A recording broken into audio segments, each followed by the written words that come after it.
Yes, well, that one is always credited with being the father of holiday camps, but that's not true, is it?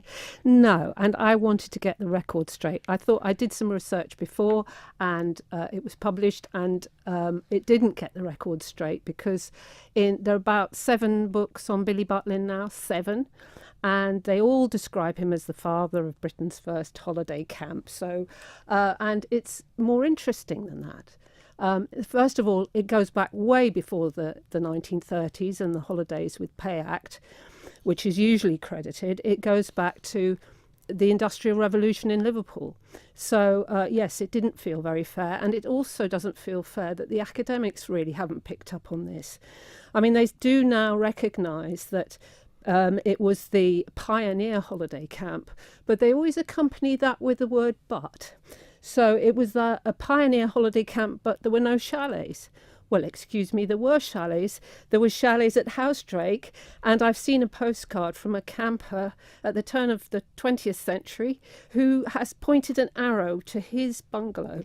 The scale, Billy Butlin was catering to 800 people at a time in 1936.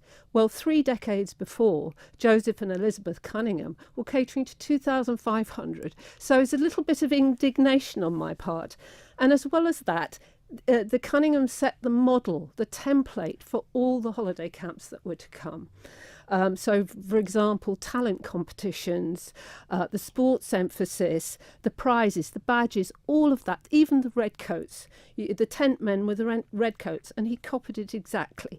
So I'm afraid I'm a little bit sore about that. And we're glad you are, Jill. We really are. And you mentioned the fact you had done some research in a book on this. That was in the 1980s. It's fair to say that you have extended it somewhat. And we have your new book, which is going to be launched very shortly, Good, Clean Fun, A Social History of Britain's First Holiday Camp.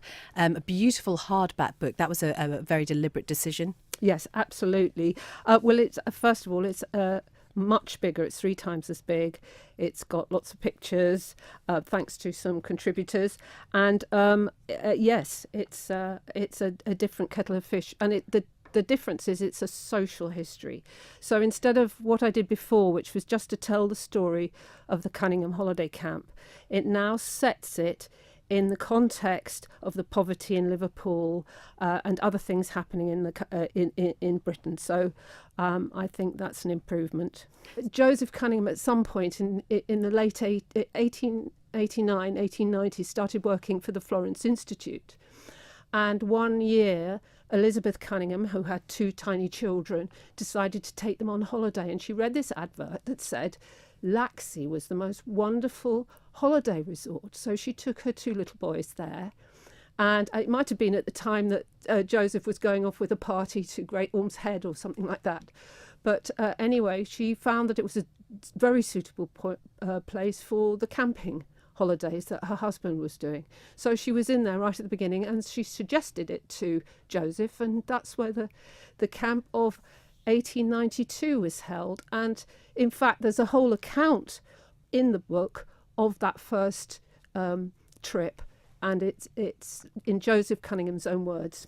Wow. I mean, it must have been an incredible thing to do all this research and really go back through your family's history in this way. You don't actually live here in the Isle of Man. You've literally just flown in. You live in Battersea. So how much of research have you actually done over here? Well, most of the research I did was either at Manx National Heritage or at the British Library. So I got quite a lot of information from the British Library, in fact.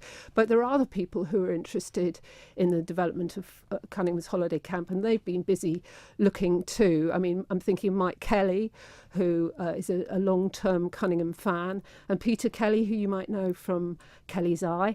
They were very interested in the initial date at which you could call it a holiday camp, and so was I. And they found this article. Between them, they agreed that an article in the Tourist called "Camping Out in Onchan," that was a suitable start date because it met all the criteria that you would have for a modern holiday camp. And meanwhile, I was down in the British Library, and I found this old tome, which was the YMCA journal for Liverpool. and I nearly passed it by, but I'm really glad I didn't, because it confirms that date of 1898, and it tells the whole initial story. And, you know, not many of us knew, well, nobody knew that it had a connection with the YMCA. It had many titles, but one of them was a YMCA holiday camp.